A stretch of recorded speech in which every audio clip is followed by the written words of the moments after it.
কালনা দক্ষিণ বারোয়ারি বাড়িপাড়া সরস্বতী পুজো 2026। সকলকে স্বাগত।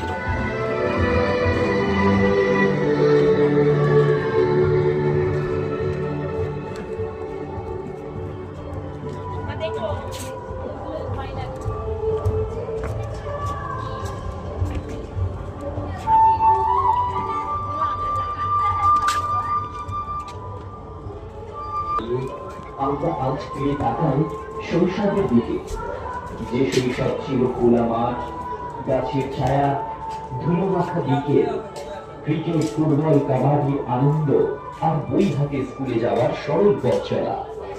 আজ সেই দৃশ্যগুলো ধীরে ধীরে হারিয়ে যাচ্ছে।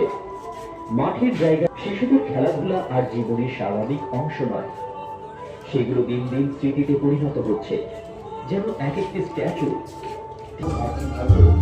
দাঁড়িয়ে থাকবে সময়